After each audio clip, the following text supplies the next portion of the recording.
तो नमस्कार दोस्तों, आप सभी का हमारे YouTube चैनल तड़का मीडिया में हार्दिक स्वागत है। तो दोस्तों आज की इस वीडियो में हम स्वीट मैंग्लोरियस के एक तरह से सेक्शन 3 के बारे में बात करने जा रहा है। ये सीरीज आपको नेटफ्लिक्स पर देखने को मिली है। उससे पहले तकरीबन 2 सेक्शन आ चुके हैं और तीसरा भी देखने को मिला है, यानी टोटल मिलाकर 3 सेक्शन आ चुके हैं। और एपिसोडों की बात की जाए तो 26 से 28 टोटल एपिसोड हैं। तो आज की इस वीडियो में हम इसी सीरीज के बारे में बात करने जा रहे हैं। सेक्शन 3 की अपडेट बताएंगे, साथ ही साथ एक्सप्लेनेशन, रिव्यू, फैक्ट, डिटेल और पिछले जितने भी सेक्शन आ चुके हैं उन सभी को एक्सप्लेन और फैक्ट डिटेल बताने वाले हैं। यानी टोटल मिलाकर इस सीरीज के बारे में जितनी कुछ डिटेल हो पाएगी, यहाँ तक कि कैरेक्टर के बारे में भी जानेंगे। तो दोस्तों वीडियो को लाइक कर दें। दोस्तों इस सीरीज के बारे में जानना चालू करते हैं। तो दोस्तों आज की इस वीडियो में जैसा कि मैंने आपको बताया कि हम एक सीरीज के बारे में जानने जा रहे हैं जिसका नाम है स्वीट। एक तरह से मैं आपको बताऊं तो ये तीसरा सेक्शन है स्वीट मैंग्लोरियंस का। जी हाँ दोस्तों, ये एक American romantic comedy drama series है जो कि सोरियन जेड एंडरस द्वारा डेवलप की गई है।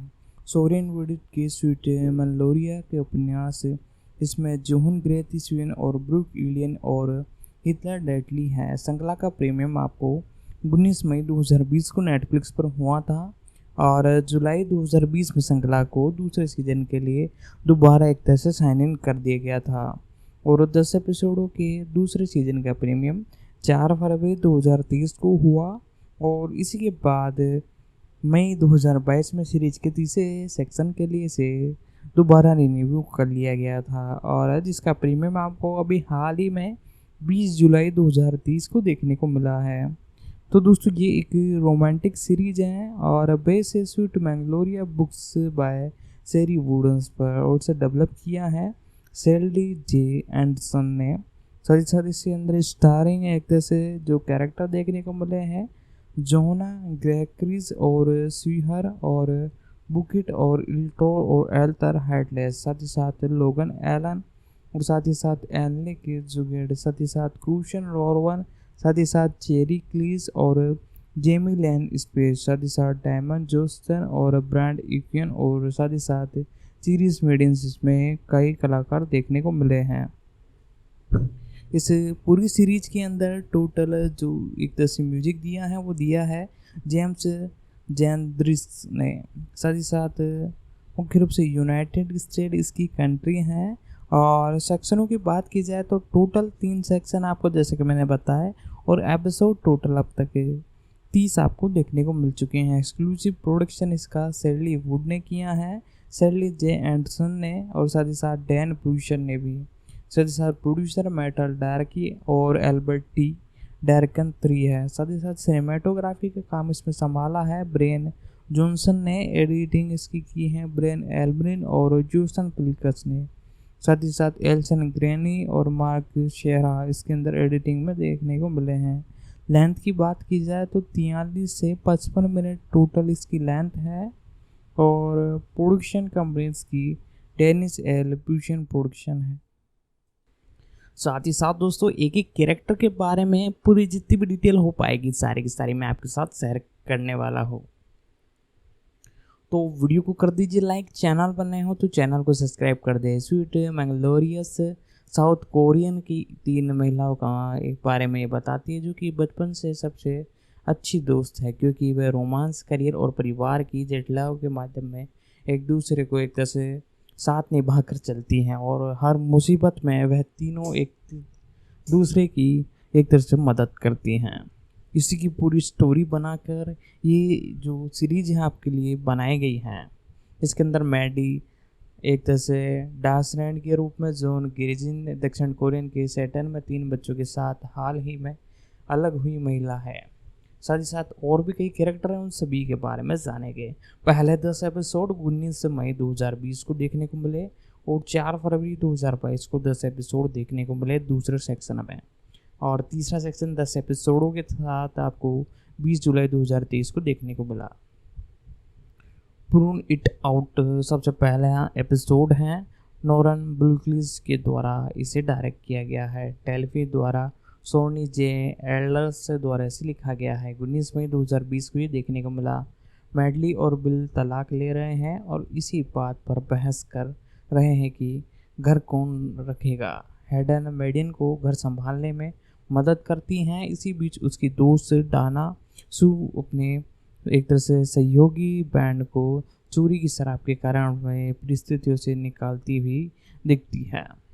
उसका अपना एक बेटा एनी के साथ झगड़ा कर लेता है क्योंकि वे एनी का व्यवहार डांसू की अपेक्षा के अनुसार नहीं है। टायरा अपने माता पिता के तलाक के कारण भावनात्मक दौर से गुजर रही हैं और बेसबॉल खिलाड़ी बनने में अपनी एक तरह से सपने को छोड़ने की बात करती हैं। और डाना शू और हेरन को अपने स्वयं का स्पेन खोलने पर विचार आता है, जिसका प्रबंधन मेडेल करता है, लेकिन यह मेडल के बहुत एक तरह से भारी है।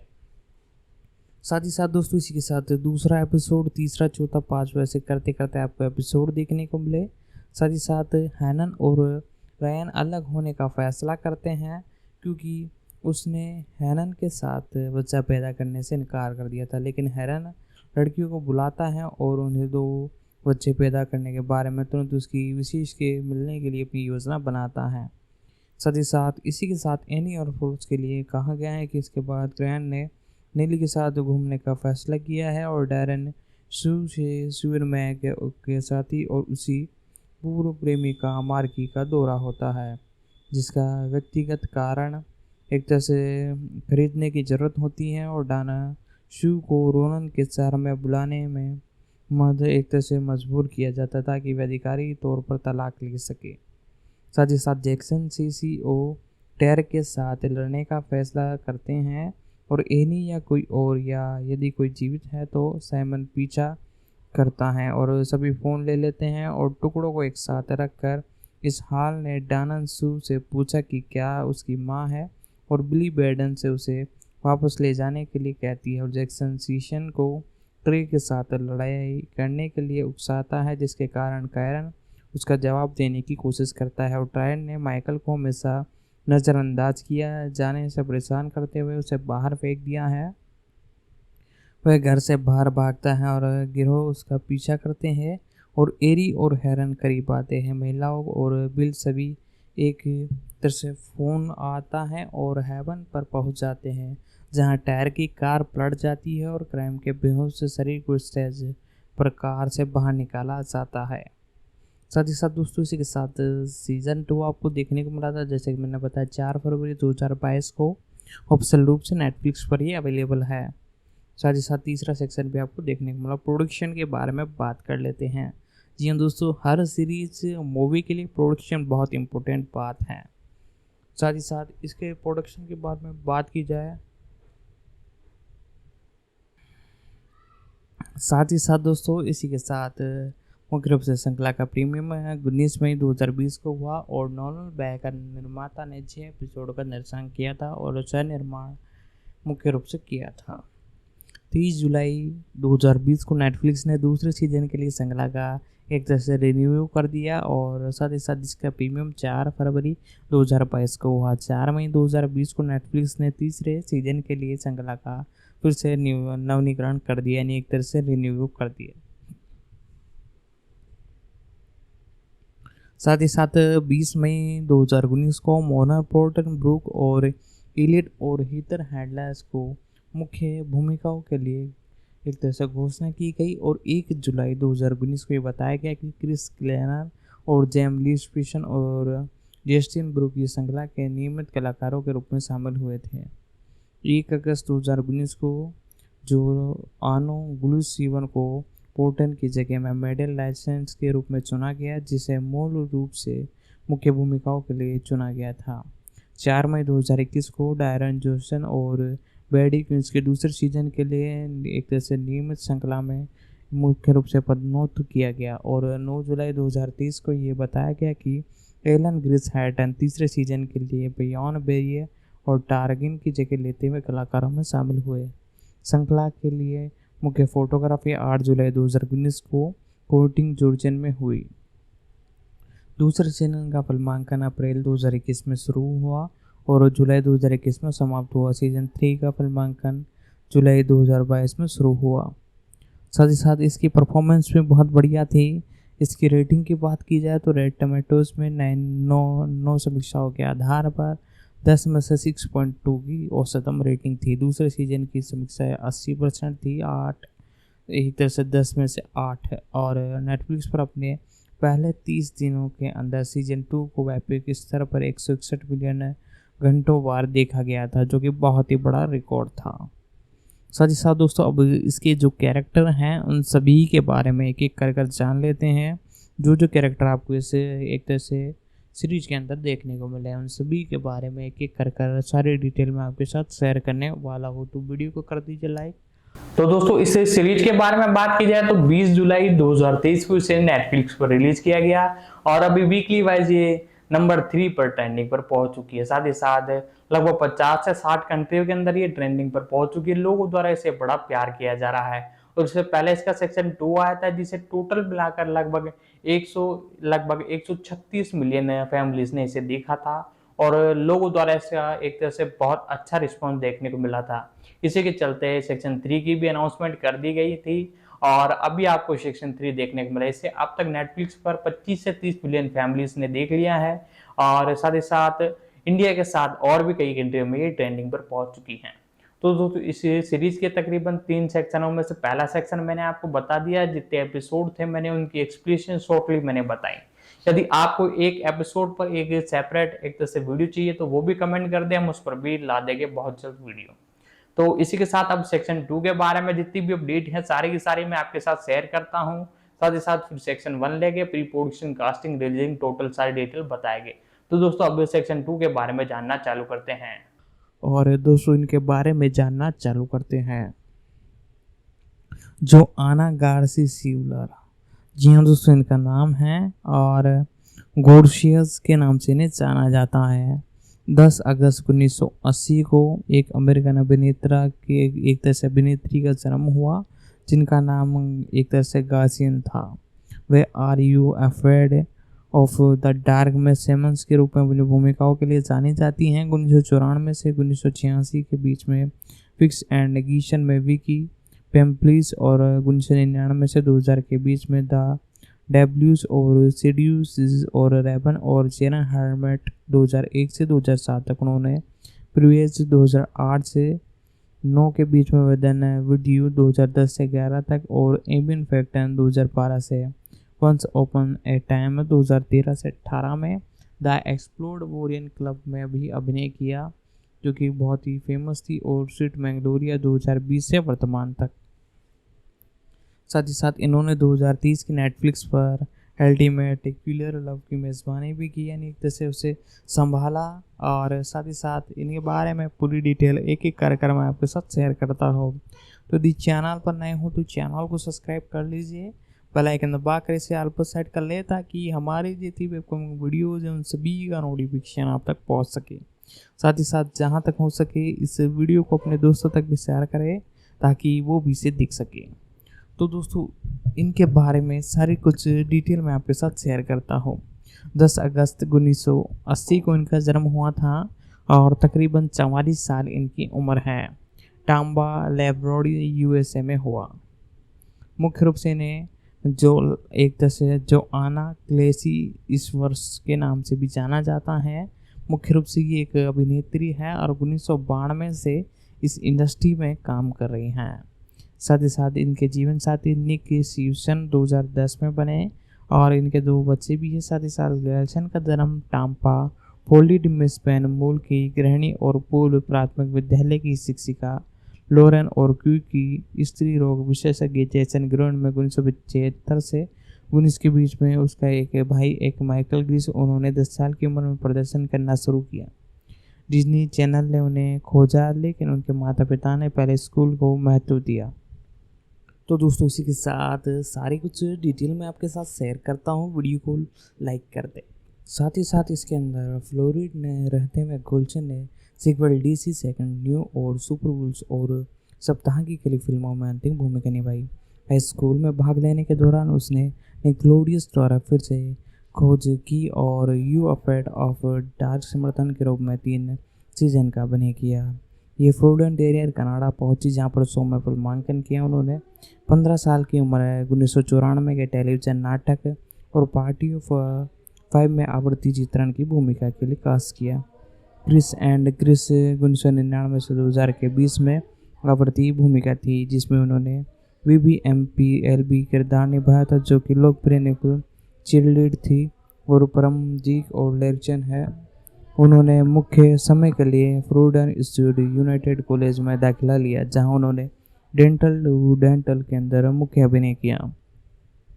साथ ही साथ दोस्तों इसी के साथ गिल्सन ने डेब्यू और सीक्रेट रेवन 2001 से 2007 के बीच में रेवन के साथ बड़ी भूमिका निभाई और वेलकम टू कैप्टन में दिखाई दी। 2008 में पैथन्स की शुरुआत में उन्होंने सिडब्यू श्रृंखला में प्रीवेड में रिचेंज के रूप में भूमिका निभाई। No less than T movie में देखा गया। वह मूल टेलीविजन फिल्मों में ऑफ द मून 1988 और विभिन्न में दिखाई दी। ओ लव डेल्टन एल्टन में और द टेक्सन मर्डर्स 1997 में। वह इसी के साथ ABC family television film in infection of सारा में दिखाई दी, जिसका प्रीमियम अक्टूबर 2006 में था।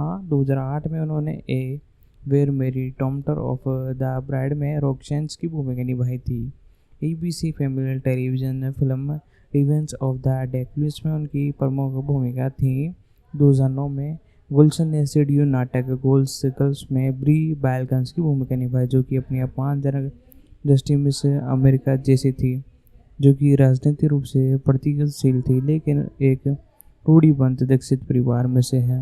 वे सीजन 3 में 4 एपिसोडों में दिखाई दी। दिसंबर 2009 में उन्होंने हाउ आई में मेयर मदर डेड में मोस्टमेंट की कॉलेज में मित्री मैगन्स के रूप में अतिथि भूमिका भी निभाई थी।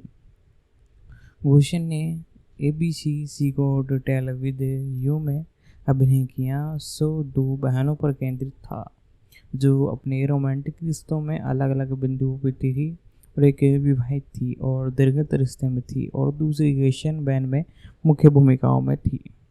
साथ ही साथ गर्ल्स ने द पेंगुइन्स ऑफ द डेगलिस के एपिसोड द ऑफिस एक्स में फैक्टर लव हार्ट में अंतिम भूमिका निभाई, जो 12 फरवरी 2021 को प्रसारित हुआ। 2012 में गोल्सन US नेटवर्क ने नाटक रोई पैच के 4 एपिसोडों में जेक का इलाज करने वाले नेक्शन के रूप में दिखाई दी। साथ ही साथ इनकी डिटेल और मैं बताता हूँ। 2008 में गिल्सन ने सगाई जेस्टिन टीमन के निजी सहायक में बचपन के दोस्त टेशनल से हो गई, जिन्हें कपड़े की फैक्ट्री में पुलिस ड्रेस की संस्थापना की थी। अगस्त 2009 में पीपल पत्रिका ने बताया कि गिल्सन बेसबॉल खिलाड़ी निक डे से डेट कर रही हैं और मई 2010 में उनकी सगाई हुई और 11 दिसंबर 2010 को फ्लोरिडा में 5 बीच में ब्रेक होटल एंड रीजन में उन्होंने शादी की। गोल्डसेट में दूसरी साथी अभिनेता जेम रीजन्स और एवन मैक्स से शामिल हुई। उनकी शादी के बाद उन्होंने जोलानो ग्रीशन शिवर्स के रूप में भी श्रेय दिया गया। उनकी 2 बेटियां हैं, एक का जन्म 2013 में हुआ और दूसरे का 2016 में। गुलशन उन बच्चों के लिए एक शिक्षक के रूप में कार्य करती थी जो दूसरी भाषा के रूप में अंग्रेजी सीख रही है। वह मैक कैम्पटेन नामक संस्था से जुटी है, जिसका उद्देश्य सर्वोच्च कैंसर के बारे में जागरूक बढ़ाता है। उनका वी रीचर नाम का एक संगठन है और एक चैरिटी जिसमें देश भर की युवा लड़कियों को उनके गृहनगर में चेतन कार्यक्रम आयोजन करने में मदद करने के लिए मनोरंजन उद्योग में सह कलाकार बोर्ड इकट्ठा किया और चेतन का ये लक्ष्य युवा महिलाओं को सक्षम बना हुआ था। फिल्मोग्राफी के बारे में बात की जाए तो 1997 में लव डेथ टेरगिन इन द टैक्स कैबिटो के अंदर मुख्य भूमिकाओं में देखने को मिली। साथ ही साथ 1999 में होली जो, जी हाँ दोस्तों, होली जो के अंदर मुख्य भूमिकाओं में देखने को मिली। अमेरिका PC2 और नोट अदर टीम मूवीज 2001 और एलियस, साथ ही साथ एक्सट्रीमस मूवी 2008 और फिश फाइट 2017, साथ ही साथ सिरमन विद द कैम्पलेस 2022, साथ ही साथ टेलीविजन के अंदर सुपर डे और साथ ही साथ are you afraid of dark 1964 से 1986 के अंदर मुख्य भूमिकाओं में देखने को मिले। साथ ही साथ सेकंड नॉर्थ 1986 से 1997 में और फैमिली गेस 2005 में और भी कई भूमिकाओं में देखने को मिली। शूट मैंगलोजियन में 2020 से कंटिन्यू आपको देखने को मिल रही है। साथ ही साथ दोस्तों इसी के साथ मैं आपसे यही कहना चाहता हूँ, यदि आपको वीडियो पसंद आ रही है वीडियो को लाइक कर दे, चैनल पर नए हो तो चैनल को सब्सक्राइब कर दे, बेल आइकन दबा कर इसे ऑल पर सेट कर दे। और अगली एक तरह से भूमिका, एक तरह से जिस किरदार ने निभाई है उसके बारे में भी हम सारी डिटेल आपको बताने वाले हैं। तो वीडियो को तो कर दीजिए लाइक, चैनल पर नए हो तो चैनल को कर दीजिए सब्सक्राइब। तो वो अगली जो कैरेक्टर आपको देखने को मिली है ब्रूक इलियट। जी हाँ दोस्तों, 16 नवंबर 1974 को इनका जन्म हुआ। एक अमेरिकन अभिनेत्री और एक ही सिंगर है। वह म्यूजिकल थिएटर में दिखाई दी जिसमें ब्यूटी एंड द बीस्ट और वीकेंड यूएस टूर और टेबिन में पैरेट किल्स और बॉर्डन प्रोडक्शन में शामिल हैं। उन्होंने life time series top dead दीवा 2009 से 2014 में जैन बिगस के रूप में नेटफ्लिक्स स्वीट मैंगलोरियंस में 2020 से अभी तक देखने को मिली है और डाना शूसिलियंस के रूप में उनकी भूमिकाओं के लिए उन्हें जाना जाता है। इनका जन्म 16 नवंबर 1974 को हुआ और इनकी उम्र तकरीबन 48 साल है। फीडिंग मिसोट यूएसए में हुआ। मुख्य रूप से संगीत थिएटर प्रदर्शन में लैली संगीत स्नातकार हैं और पश्चिम मिशन विश्वविद्यालय में मुख्य रूप से ये है ग्रेजुएट है। मुख्य रूप से ये एक अभिनेत्री हैं और 2000 से इस इंडस्ट्री में जुड़ रखी हैं। बेहद खुशी मीठा मैंगलोरियस के लिए इन्हें जाना जाता है। और इलियट, एक तरह से इलियट, मुख्य रूप से इलियट का जन्म फीडर मिसलोड में 16 नवंबर 1974 को सिटी मैनेजर रॉबर्ट और कैथलीन इलियट के घर पर हुआ। इलियट की एक बहन जेम एल्क्रेड और एक भाई एडम इलियस है। उसके माता पिता ने कहा कि जब वह 3 साल की थी तब उसने गाना शुरू किया था और उम्र में उसके you live up E live गाते हुए फुटेज मौजूद हैं। उनका परिवार कई मौक़ों पर पहले ब्लेन मिनसोटा में फिर राज्य से बाहर विशेष हाउस में गया और 1993 में वह रहते हुए स्कूल प्रस्तुतियों में दिखाई दी और रिचर्ड थर्ड और जेसन और मेजन टेक्नोलॉजी टिफिन में शामिल हुई। साथ ही साथ इलियट के एक संस्थापक हॉरन ब्रेल्टन के रूप में काम किया, जिसमें 1950 के दशक के थीम वाले रेगिस्तान में काम करना भी शामिल था, जहां से हर घंटे डेबल का नृत्य करना पड़ता था। साथ ही साथ दोस्तों इनके बारे में और डिटेल बताता हूँ। 1999 में 10 सप्ताह के लिए वे शिकागो स्थित स्टेज कॉम्प्लेक्स थिएटर में कंपनी बेब्स विद स्टेन के सदस्य थी। साथ ही साथ द मिरेकल वर्कन और हिटलेस एक दृश्य भी निभाया और वह डेब्यू में बॉन जॉर्जन के साथ अपनी पहली डेब्यू भूमिका पाने में श्रेय रोजी ओर्डन में देती थी। बाद में रोजी ने उन सरने डीजी क्रूज से ताज़ा के रूप में किया, लेकिन उसे दूसरे प्रयास के लिए वापस आने की अनुमति थी और तकरीबन $117 खर्च किए और ओर्डन एडियन ने ब्रिटेन में जाकर मुख्य रूप से रहने लगी। साथ ही साथ दोस्तों इन्होंने कई अवार्ड्स भी जीते हैं, वो भी मैं आपको बताऊंगा। और साथ ही साथ जितनी भी इनके बारे में डिटेल मेरे पास प्रोवाइड हैं वो सारी की सारी आपके साथ शेयर करने वाला हो। तो वीडियो को कर दीजिए लाइक, चैनल पर नए हो तो चैनल को कर दीजिए सब्सक्राइब, बेल आइकन दबा कर इसे ऑल पर सेट कर दें। तो दोस्तों इनकी पहली फिल्म भूमिका 2000 में मैन ग्लिस की फिल्म वाइट पी में वोट में थी और साथ ही साथ उनकी पहली टेलीविज़न भूमिका law and order trial by jury के एक एपिसोड में थी। 2009 में इलियट को लाइफ टाइम के ड्राइव डेट दीवा में मुख्य किरदार जेम बिग्स के रूप में चुना गया। निर्माता क्रेग जेल्डन ने इलियट की कास्टिंग के बारे में एक तरह से कई सवाल उठाए और साथ ही साथ न्यूयॉर्क टाइम्स ने इलियट को हर मोड़ पर आश्रित करने वाले और यहाँ तक कि प्रभावित करने वाले बताए और लॉस एंजल्स टाइम ने कहा कि वह शानदार कॉमिक टाइमिंग्स की ज़बरदस्त नाटकीय लचीलेपन वाली मंच की अभिनेत्री है। ये शो 2014 में अपने 6ठे सीजन के बाद समाप्त हो गया। 2016 में इलियट ने ऑस्ट्रेलिया श्रृंखला में प्रेरित CBS कॉमेडी प्राइड अपन मिडियन बैग्स में केट सेगन्स के साथ अभिनय किया। इससे श्रृंखला रद्द करने के आदेश नहीं दिए गए और 2018 में मानसिक बीमारी से जूझ रही बेकन परिवार के बैरबन बोस द्वारा बनाई गई थी। 2019 में इलियट को Netflix romantic comedy series sweet मैंगलोरियस में एक प्रमुख भूमिका में लिया गया। 2022 में उन्होंने लाइफ लेड होल्डी फिल्म में एक क्रिसमस हार्मल के एक देसी संगीत सुपरस्टार के रूप में कार्यक्रम निर्माण में अभिनय किया।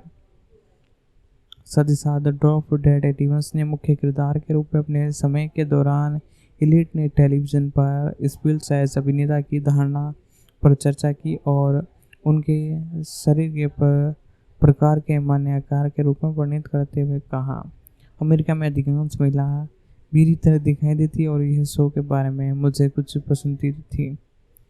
साथ ही साथ अवार्ड्स के बारे में बात की जाए तो इन्होंने कई अवार्ड जीते हैं, जैसे कि सैटेलाइट अवार्ड, साथ ही साथ प्रिंसन अवार्ड, साथ ही साथ वुमेन्स अवार्ड, साथ ही साथ स्केसन अवार्ड। तो दोस्तों इस कैरेक्टर के बारे में भी जितनी डिटेल थी मैंने सारी की सारी आपको बता दी। साथ ही साथ ईथन हैडली अगले कैरेक्टर हैं। 5 अक्टूबर 1974 को इनका जन्म हुआ और तिनदान में जन्मी अमेरिकन गायिका और गीतकार, रिकॉर्ड निर्माता और एक अभिनेत्री है और एडा की प्रमुख भूमिकाओं के लिए उन्हें संगीत में सर्वश्रेष्ठ अभिनेता का 2000 टोन पुरस्कार जीता। उन्होंने अपने एल्बम ऑडियंस ऑफ वंस के लिए सर्वश्रेष्ठ समकालीन R&B गुलशन एल्बम का 2010 का ग्राफ पुरस्कार भी जीता। 2018 में वे NBC मेडिकल ड्रामा टेलीविजन श्रृंखला शिकागो मैड में केवन रेड्स के रूप में दोबारा दिखी। साथ ही साथ 5 अक्टूबर 1974 को इनका जन्म हुआ था और 48 साल इनकी उम्र है। त्रिदियन और टैब्लोस में मुख्य रूप से ये एक सिंगर है, साथ ही साथ एक तरह से म्यूजिशियन है, रिकॉर्ड निर्माता है और एक अभिनेता है। तो दोस्तों इसी के साथ अब हम जानना चालू करते हैं और भी कई डिटेल है।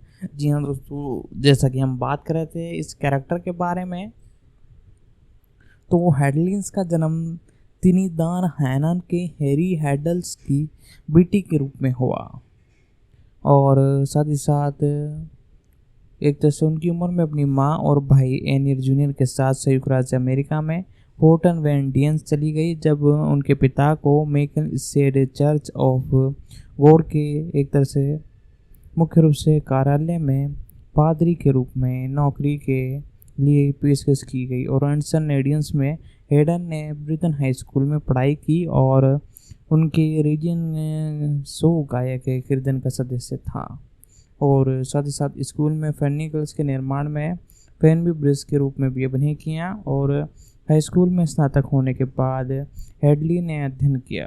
1993 से 1996 तक थॉलवेस्ट यूनिवर्सिटी में दाखिला लिया और अपनी जूनियर वर्ष के एक तरह से आखिरी दिन तक संचालक और संगीत थिएटर में काम किया। जब उन्होंने संगीत में एक तरह से रेड टाइम की एक तरह से हिस्सा बनने के लिए स्कूल छोड़ने का निर्णय लिया तो 2030 में एडन ने निवेश सलाहकार बेन म्यूशन से शादी की, जो कुछ समय के लिए न्यूयॉर्क जेडन के लिए खेले थे और उन्होंने टोक्यो यूनिवर्सिटी में एक तरह से पढ़ाई की। साथ ही साथ इसी के साथ 1 दिसंबर 2009 को उन्होंने अपना पहला बच्चा जॉन डेविन का स्वागत किया और 18 अगस्त 2014 को हेडली को दूसरा बेटा चेर्ज हुआ और अप्रैल 2019 पर दंपति ने तीसरा संतान पैदा की और हेडली नियमित रूप से ऑर्डेन बाय चैंपियन की फ्यूजन टीम में कोर्टन चेज बैटन के साथ प्रदर्शन करती है। उनके गीत गाउट ग्रेट इन लव में 4S में दिखाई भी दी थी। साथ ही साथ दोस्तों मैं आपसे यही कहना चाहूँगा, यदि आपको वीडियो पसंद आ रही है हमारी ये, तो वीडियो को लाइक कर दे, चैनल पर नए हो तो चैनल को सब्सक्राइब कर दे, बेल आइकन दबा कर इसे ऑल पर सेट कर दे ताकि हमारी जितनी भी अपकमिंग वीडियोज उन सभी का नोटिफिकेशन आप तक पहुँच सके। तो हेडली स्टेन का करियर के बारे में बात की जाए तो 1986 की शुरुआत हुई जब उसने संगीत रेडटाइन के मूल टॉर्टन प्रोडक्शन में कलाकारों की टुकड़ों के सदस्यों के रूप में चुना गया, जहां वे सारा की भूमिकाओं में ओडा मैकडोन्स की शीर्षक थी। उन्होंने सफलता अगले महीने मिली जब उन्होंने बॉर्डन म्यूजिक द लास्ट किंग में नाल्स की भूमिका निभाई। डो के ब्रोडेंस रूपांतरण की शीर्षक भूमिका निभाई। 2000 में सर्वश्रेष्ठ अभिनेताओं के लिए टोनी पुरस्कार जीता। 99 में वह एन क्रिस में दिखाई दी और संगीत कार्यक्रम में मंच किया नाथन लैन और रेडियन वेट्स और साथ ही साथ बैन स्टोर मिशन के रूप में डेरियंस। और उन्होंने 2021 में मेलरोस और लिली ब्लैड के साथ म्यूजिक डायरेक्टर्स में एक्टन फर्ड और अमेरिका के लाभ कॉन्स्टेंस संस्करण में भी अभिनय किया। 2006 की शरद ऋतु में हिदन ने द कैडेन सेट में प्रोजेक्ट इन द 2006 में मार्क ट्वेन फिल्म्स के लिए 1986 के संगीत में प्रूशियन में मुख्य रूप से भूमिका निभाई। साथ ही साथ समारोह के बाद पीबीएस पर प्रसारित किया गया। 5 जुलाई 2007 को हैडली ने इटली के लैजुडियन मेडियन भूषण की विद लाइव इन टेक्शन क्वेश्चन में अंतिम भूमिका निभाई। तो दोस्तों वीडियो में आगे बढ़ने से पहले मैं आपसे यही कहना चाहूंगा, यदि आपको वीडियो पसंद आ रही है तो वीडियो को लाइक कर दे और साथ ही साथ चैनल को सब्सक्राइब कर दे, बेल आइकन दबा कर इसे ऑल पर सेट कर दे। साथ ही साथ जिस भी सीरीज या मूवी के बारे में आपको अपडेट, डिटेल, फैक्ट यानी कुछ भी इससे रिलेटेड डिटेल चाहिए वेब सीरीज, मूवी से, तो आप कमेंट कर सकते हो। साथ ही साथ हम एक्सप्लेनेशन भी लाते रहते हैं, जिसके अंदर हमने एक सीरीज चलाई है डीसी और एमसीयू की, जिसके अंदर सारी एमसीयू की मूवी एक्सप्लेनेशन लेकर आ रहे हैं, साथ ही साथ डीसी की एक्सप्लेनेशन लेकर आ रहे हैं। तो दोस्तों आप भी अपनी एक तरह से मूवी या सीरीज जिसके बारे में आप जानना चाहते हो, आप कमेंट कर सकते हो, हम उस पर भी वीडियो लाने की कोशिश करेंगे। साथ ही साथ दोस्तों इस वीडियो को अपने दोस्तों तक भी शेयर करें ताकि वो भी इसे देख सके। तो दोस्तों इसके बारे में अब एक तरह से इसके जो कैरेक्टर है उनके बारे में थोड़ी डिटेल बची भी है, वो मैं आपके साथ शेयर करता हूँ। तो वीडियो को लाइक कर दे, उसके कैरेक्टर के बारे में जानना चालू करते हैं। उन्होंने वीवो पेयरलेस में दे फेयर में प्रदर्शन किया और हेडली ने 18 जनवरी 2009 को लैंकी मेमोरीज में VR1 द ओबल्स हेरबन सेलिब्रेशन के दौरान जूसन ग्रेवन के साथ मई के 20 ऑफ टी के अंदर अभिनय किया। The two night show with J launch में मुख्य रूप से दिखाई दी। नवंबर 2012 से अगस्त 2013 तक हेडली ने लंदन के हेडलिप थिएटर में व्हिटनी स्टैन की 1992 की फिल्म द बॉडीगार्ड के संगीत रूपांतरण में रलेच मेरेंस की भूमिका निभाई। इस प्रदर्शन के लिए उन्होंने ऑलवेज वर्ड और व्यूज ऑन स्टेज वर्ड के लिए नामांकन किया। और हीदर 30 नवंबर को गैब्लोस हार्डन और 24 नवंबर को 2013 को लीडी स्पेयर डेरिक शहना में खेलते हुए एडियंस बेशन युग टूर में शामिल हुए। 10 मई 2016 को हेडलिस ने द कलर पॉर्पन और हेलियर बोर्डन के पुनः द्वारा जेफन एसलन से सैग एयरबेन की भूमिका निभाई। और 8 जनवरी 2017 को बॉन्डन बी जैक्सन थिएटर में बंद हुए। 2017 में हेडली स्पेन ली के Netflix reboot she's got have it Jackson के रूप में से अभिनय किया और द लायंस गेट में पेनियंस की मां के रूप में फिब्रिंस की भूमिका को आवाज दी। वहीं 2022 में हेडलिस ने एन क्रूज में जोडेल्स की भूमिका निभाई और इंटरव्यूवर्स में संस्करण किया। उन्होंने सारा बेंसन नील और पैटिन हेरिन और गॉर्विन क्रिस और साथ ही साथ डैनी ब्रेटन के साथ अभिनय किया। साथ ही साथ हेडली ने अपना पहला album this is you I am अक्टूबर 2003 में RCA रिकॉर्ड के साथ जारी किया। हालांकि इसका पहला एकल ही एज बहुत सफल नहीं रहा, लेकिन दूसरा एल खाई विस मुख्य रूप से सफलता चुमता हुआ नजर आया था। सर्वश्रेष्ठ नई कलाकारों के लिए ग्रीमन पुरस्कार नामांकन मिला है, जिसमें वे एक पुरस्कार के लिए नामांकित होने वाली पहली टोनी पुरस्कार विजेता बन गई। उनके दूसरे एल्बम इन माई मेल्टन 2006 में RCA स्मॉल कंपनी ने BMG की सोनी के साथ विलियंस के जुड़े हुए विभिन्न किरदार को बदलाव के कारण देरी हुई और पहली बार BMG उत्तर अमेरिका में अध्यक्ष CIO क्लैश देशन के तहत हेडलिस ने जनवरी 2006 में अपना दूसरा एल्बम इन माई मेरिडियन जारी किया। शीर्षक ट्रैक इन माई मेरिडियन और सहयोग हेडिंस के साथ लिखा और पहले एकल के रूप में रिलीज किया गया और इसका संगीत वीडियो डायरन मॉर्डन द्वारा निर्देशित किया गया। यह गाना US hot dance music club place में नंबर 1 पर पहुंचा और साथ ही साथ दूसरा एकल T time cable album Asian का द्वारा भेजा गया और 3 मैराथन में बढ़ावा देने के लिए काम लिया। और 2009 में हेडलिस ने एलिया ग्रीन्स के साथ संकल्प एल्बम ओहो happy day in also national music celebration में पीपल कोर्स रेडी गीत का एक संस्करण जारी किया। और जनवरी 2010 में उन्होंने EFI गर्लफ्रेंड 11 मरगोडियंस ऑफ वैंस की तरफ से समकालीन आर में पैंडी प्रीस्ट गोल्सन एल्बम के लिए अपनी पहली केमो पुरस्कार जीता। और दिसंबर 2010 में वे 5 अमेरिकन शहरों में अपनी माई क्रिसमस दौरे पर इतालवी ट्रेंड एंड एडिशन के साथ व्यू क्रिसमस और माई फेयर में युगन संस्करण प्रसारित किया। 4 दिसंबर 2010 को नेरो एंजस ने प्रोड्यूशन सैटर्न और दर्शकों ने विजन के साथ दूसरी बार प्रस्तुति करने पर जोर दिया और बेसलिन को जाने और उसे मंच पर वापस लाने के लिए वितरण बुलाया गया। हैडलिस ने 25 सितंबर 2012 को मुख्य एकल लिली वांस के साथ एक एल्बम मुख्य रूप से ऑलगिस से वन इन द वर्ड्स जारी किया, जो कि ठीक ठाक चला और साथ ही साथ इसी के बाद इनका अब तक कोई एल्बम अभी देखने को नहीं मिला है। सितंबर 2013 में हैडली इन डेब्यू के साथ अमेरिका गोट टेलीविजन में दिखाई दी और द लॉयन किंग में कैन यू फी और लव ट्यूटन में मुख्य भूमिका काम में देखने को मिले। वह 2013 में एक सीमेंट क्वेश्चन के लिए बॉर्डन पर इल डीबो के साथ दिखाई दिए। साथ ही साथ 2017 में हैडली टीवी श्रृंखला सीजन गोटन हैवर इन में एक आवर्ती भूमिकाओं में दिखाई दिए और 2018 में वे टीवी श्रृंखला शिकागो मैड में गिवन ग्रेटन की आवर्ती भूमिकाओं में दिखाई दिए। 2019 में हैडली ने नेटफ्लिक्स श्रृंखला स्वीट मैंगलोरिया में 3 प्रमुख भूमिकाओं में एक के रूप में चुना गया। 2021 में हैडली ने एर्थन ब्रोचन और रेफरेंट का संयुक्त विवाद और फ्लेयर डांस के रूप में भी अभिनय किया।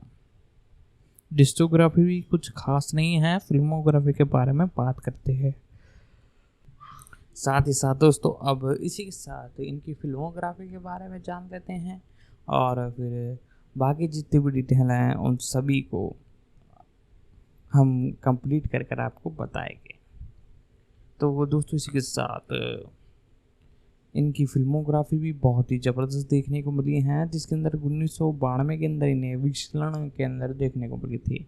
एल्बो की जादुई कुर्बान और डैडी रूश हवाई नाइट, ये इनकी 3-4 मूवियाँ थी, ठीक ठाक रही और साथ ही साथ अभी इस सीरीज में देखने को आपको मिली है। बाकी वो कुछ ज़्यादा खास नहीं है इनके बारे में। और साथ ही साथ अब अगली कैरेक्टर के बारे में बात करते हैं, जिसका नाम है जस्टिन बुनिंग। यहाँ दोस्तों जस्टिन बुनिंग, इनका जन्म 24 सितंबर 1980 को हुआ। एक अमेरिकन अभिनेता है और पूर्व मोशन मॉडल है। उन्हें मूल रूप से कैलिफोर्निया में एस्कोडियन में कैरियन में स्कॉट कैल्विन और स्कॉट टिश्यू नेशन द्वारा खोजा जाता था।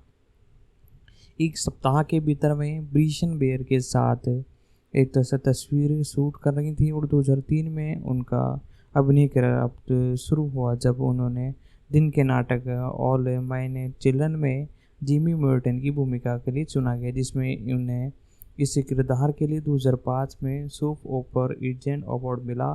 2007 के अंत में भूमिका छोड़ने के कुछ समय बाद ब्रेंडिंग को माइकल टेलर्स के रूप में चुना गया, जो कि चित्रण माइकल नाइट का बेटा था, जो कि मून नाइट राइड का एक नया रूप था। श्रृंखला 2011 में उन्होंने टैलन बेरिन के रूप में चुना गया, जो कि सारा मिशोर बोलन अभिनय शेड्यूल सीरीज और सिंगर्स में एक आवर्ती भूमिका थी और 2013 में वे रेवेनेंस में शामिल हो गए।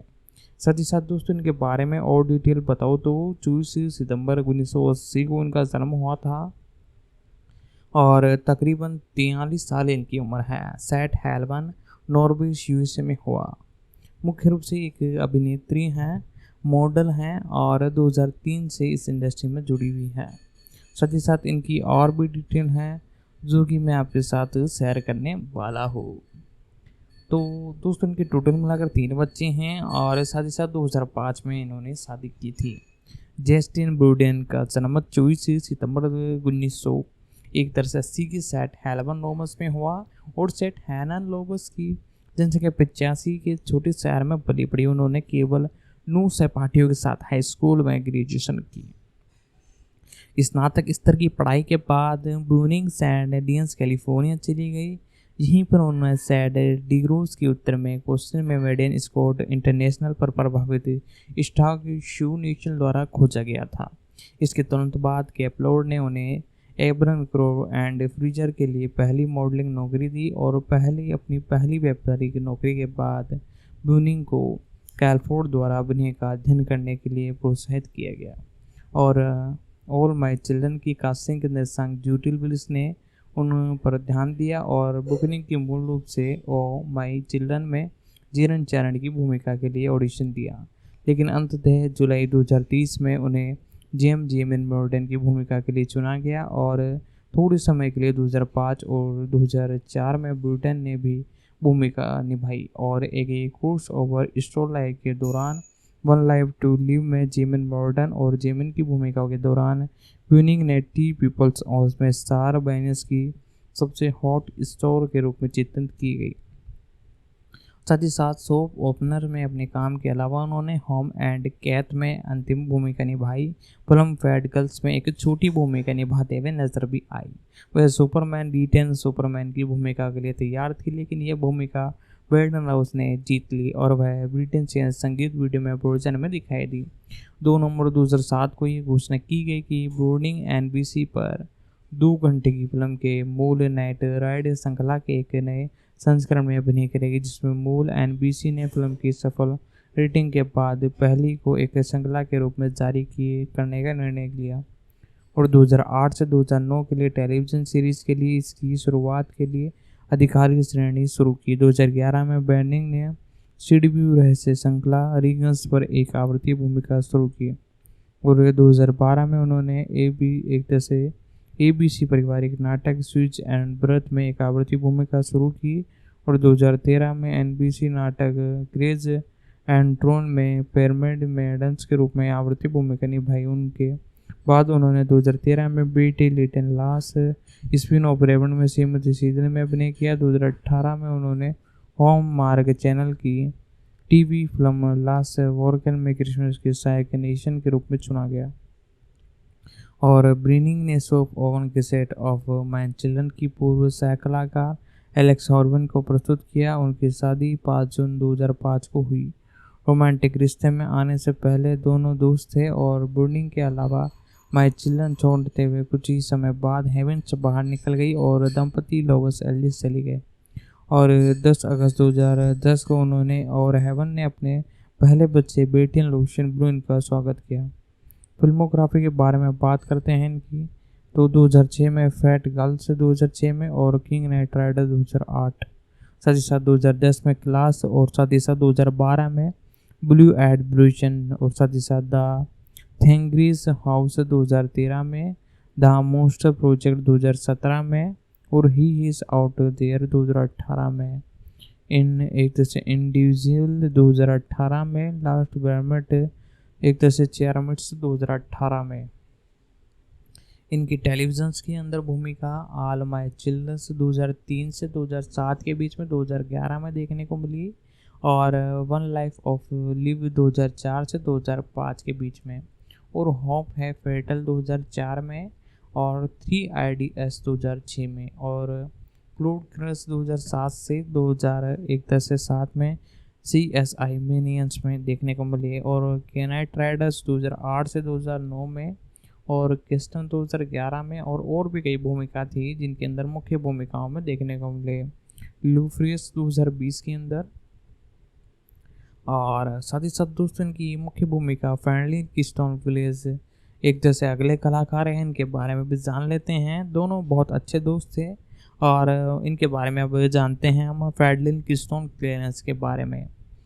14 मार्च 1980 को इनका जन्म हुआ। एक अमेरिकन अभिनेता हैं। इन्होंने एलेक्स में पॉल बेल्टन, अमेरिकन पाई कॉमेडी किशोर फिल्म में क्रिस ओजन और क्वेश्चन द फ्लैग्स पर सीरीज मिले स्कोर और सबसे ज़्यादा भूमिका निभाने के लिए जाना जाता है।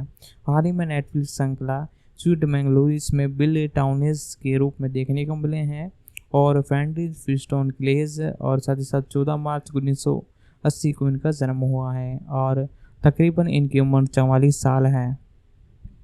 साथ ही साथ दोस्तों इनकी भूमिका भी बहुत ही बेहतरीन थी और साथ ही साथ इनकी जो एक तरह से अब तक जितनी भी एक तरह से मूवी आई है वो ठीक ठाक चली है। ज़्यादा कुछ इन्होंने एक तरह से ज़्यादा खास कुछ किया नहीं है। दोस्तों इनके बारे में फटाफट से जान लेते हैं। फेडलियन किस्टोन केलाना, जी हाँ दोस्तों, 14 मार्च 1980 को जैसा कि मैंने बताया इनका जन्म हुआ था।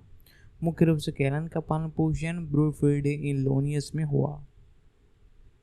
वह जर्मन, आयरन और अंग्रेजी मूल के थे। उनकी माँ डेरियन नी बर्गन एक किंडरगार्टन शिक्षक थी और साथ ही साथ दोस्तों इसी के साथ ये इनकी माँ के साथ रहा करते थे। और साथ ही साथ इनके बारे में और डिटेल बनाता हूँ। चुनाव के लिए ऑडिशन देने के बाद पुलिस ने क्लेस के रूप में उन्हें एक तरह से फिल्मांकन शुरू किया। फिल्म की सकारात्मक समीक्षाओं के साथ अप्रैल 1999 में रिलीज की गई। उसके तुरंत बाद क्लेस को कुछ समय के लिए DCU भाग लेने के दौरान फिल्म उद्योग में स्थिर काम मिला, जहां उन्होंने थिएटर का अध्ययन किया और लेब्रन जी एल्फन ब्रिदन के सदस्य थे। पहले उन्होंने अगली बार अमेरिकन प्लान में क्रिस्टोफर रेशन होस्टन के रूप में भी अभिनय करते हुए देखे गया और 8 जुलाई 1999 को रिलीज हुई। बॉक्स ऑफिस पर सफल रही और अगले वर्ष केलेस ने लिली शोबिस और जूसन हैंडमेड 2000 के साथ हियरन ऑन अर्थ में अभिनय किया। और केलन ने मेरियन पाइन 2 2001 और अमेरिकन न्यूज़ में अपनी भूमिका दोहराई 2012 में, लेकिन एक तरह से शेड्यूलिंग विवादों के कारण आर्थिक तौर पर अमेरिका पेडिंग्स नहीं थी। 2002 में मेलेंस गिब्सन और बुनियादी युद्ध में वी वेयर सेल्जन में क्रिस की भूमिका थी। क्लेक्सन ने 2002 में फिल्म रोल ब्रूस में रीमेक अभिनय किया, लेकिन फिल्म एक बड़ी आलोचना और वितरित विफल थी। और कैलेस वाइन किशोर फिल्मों में दिखाई दी, जिसमें जेंसन फ्रेडन 2005 और अमेरिकन डिस्टेंस 2006 शामिल थी। 2014 में कैलिस ने डीरियन लीम ने फिल्म द उबर क्यूनिस में एक अमेरिकन पार्टनर्स के रूप में लिया गया और उन्होंने 2014 में कॉमेडी इडियंस फिल्म ऑर्थन एन्यूस में केलन क्रूसन के साथ अभिनय किया। और 2018 में उन्होंने कैलिस को सुपर हीरो टेलीविजन श्रृंखला द फ्लैश के 5 सीजनों के लिए मुख्य खलनायक सिगार्ड्स के रूप में चुना गया। साथ ही साथ जनवरी 2000 में कैलिस ने और अभिनय केटन होयस ने डेटिंग शुरू की। 2003 में क्रिसमस के आसपास एक जोड़ी की सगाई हुई। 2005 में एक रिश्ता इन्होंने ख़त्म कर दिया। साथ ही साथ दोस्तों इनके बारे में और भी कई अपडेट एक तरह से भी ज़्यादा कुछ प्रोवाइड नहीं है। कैलिस मुलाकात 2011 में एक पारंपरिक मित्र की शादी में एक ट्रेलर एजेंट लेरा रोजन त्रिफोर्ड से हुई। 3 साल के लिए डेटिंग के बाद दिसंबर 2014 में उनकी सगाई हुई और 8 महीने बाद 9 अगस्त 2015 को मोटाना में शादी हो गई। मार्च 2016 में कैलिस ने एक तरह से टीवी में घोषणा की और उनकी एक तरह से पत्नी एक साथ पहले बच्चे की उम्मीद थी। साथ ही साथ बैन कैलिस को 5 फरवरी 2005 को सीनियर डेज काउंसिल में और फिर 16 जून 2010 को लॉस एंजलिस में एक तरह से नशे में गाड़ी चलाने के लिए गिरफ्तार कर लिया गया था।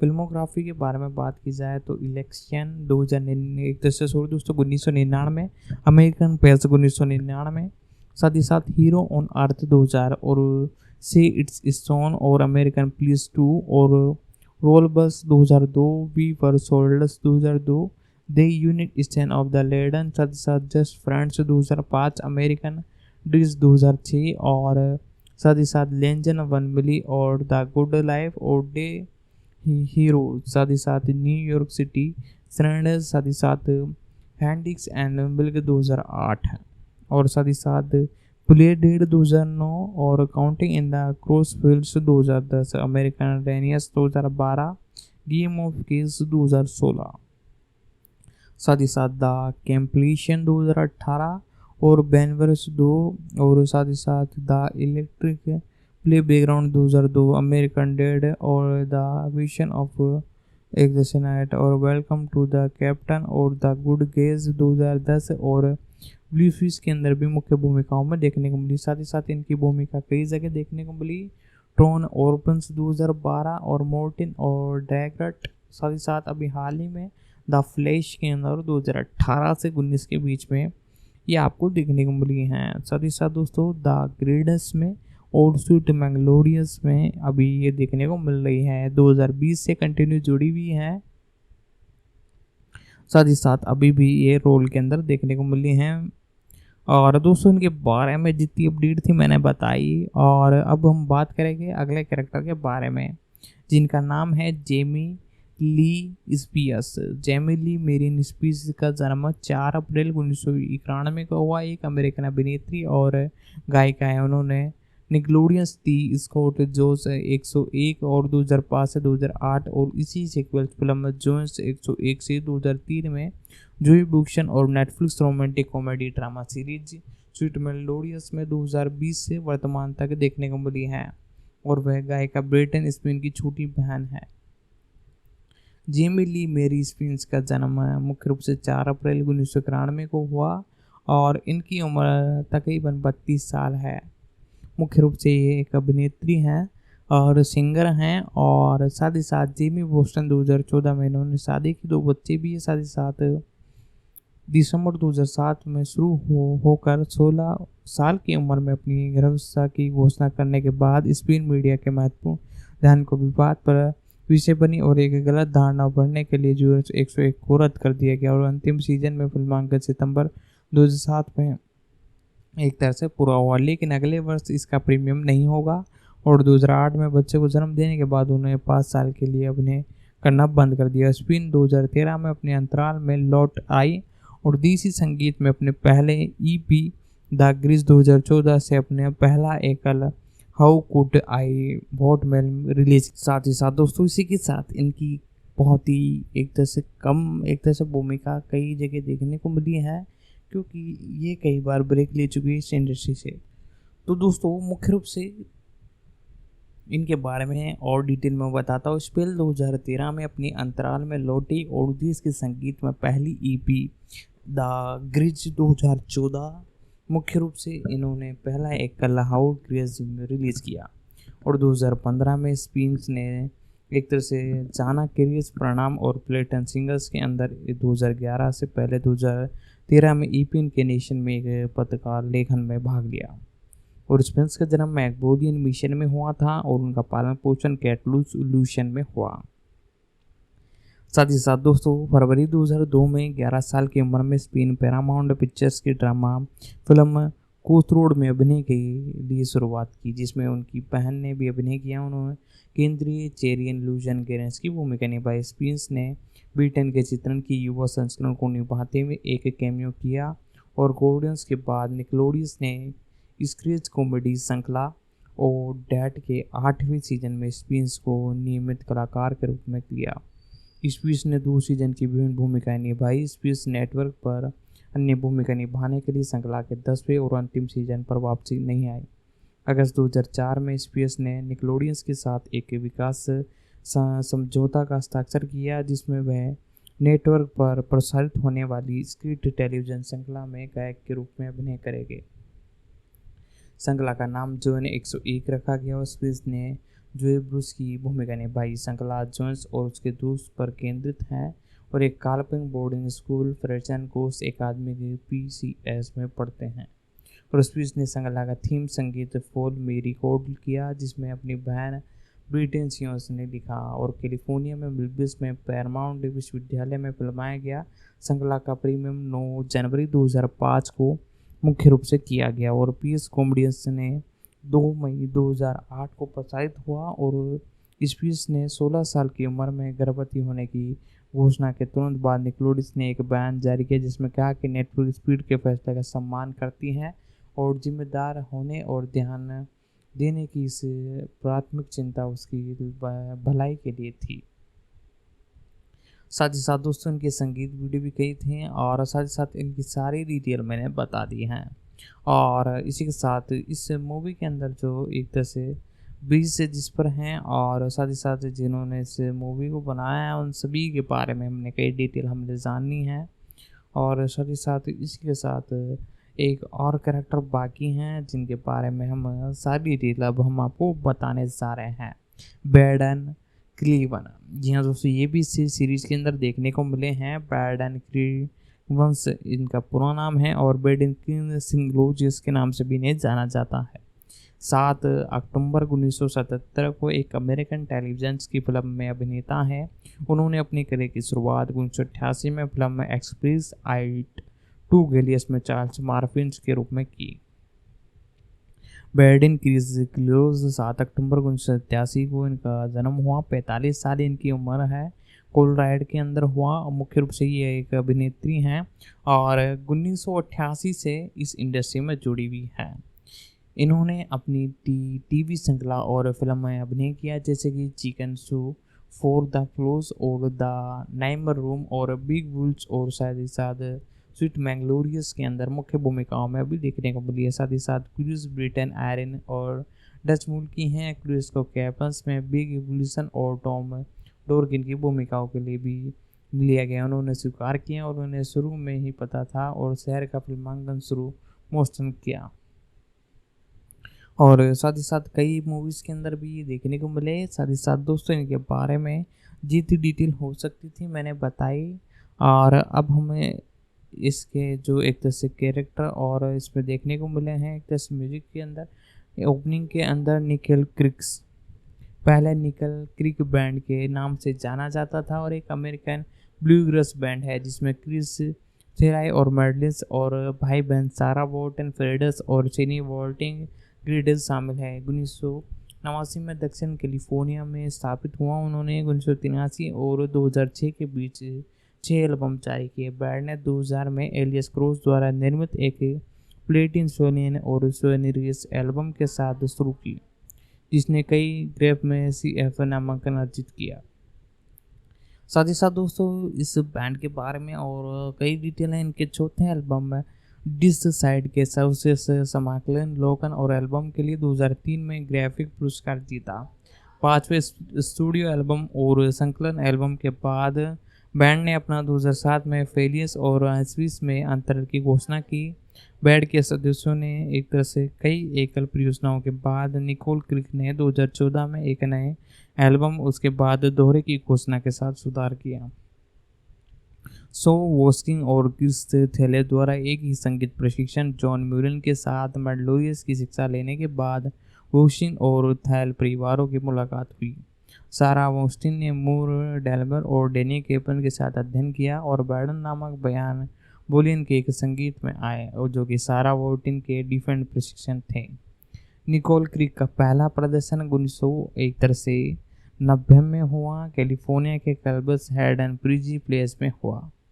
साथ ही साथ निकोल क्रिक ने अपनी एक शो में एलियन क्रूज से मुलाकात के बाद उन्होंने अपना अगला एल्बम बनाने के लिए आमंत्रित किया। साथ ही साथ दोस्तों मैं आपसे यही कहना चाहता हूँ, यदि आपको ये वीडियो पसंद आ रही है तो वीडियो को लाइक कर दें, क्योंकि आज की इस वीडियो में हमने कई कैरेक्टरों के बारे में जाना और कई एक तरह से बढ़िया बढ़िया डिटेल मैंने आपको बताई। साथ ही साथ फेक डिटेल अपडेट सारी कुछ डिटेल मैंने बता दी। साथ ही साथ इस सीरीज का हमने रिव्यू भी किया जो कि बहुत ही बेहतरीन एक तरह से सीरीज है और अभी चौथे पार्ट की कंफर्मेशन नहीं आई है। जैसे कुछ आता है तो मैं आपको बता दूंगा, तो वीडियो को कर दीजिए लाइक।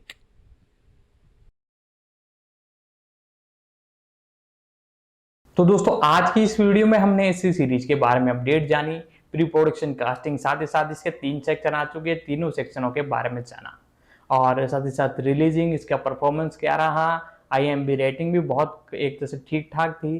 साथ ही साथ टोटल मिलाकर यानी सारी डिटेल मैंने आपके साथ शेयर कर ली है। साथ ही साथ दोस्तों इस वीडियो को जहां तक हो सके दोस्तों तक भी शेयर करें और वीडियो को लाइक करते हैं। जिस भी सीरीज के बारे में जानना हो आप कमेंट कर सकते हैं। तो दोस्तों आज की वीडियो में इतना ही, मिलते हैं अगली वीडियो में।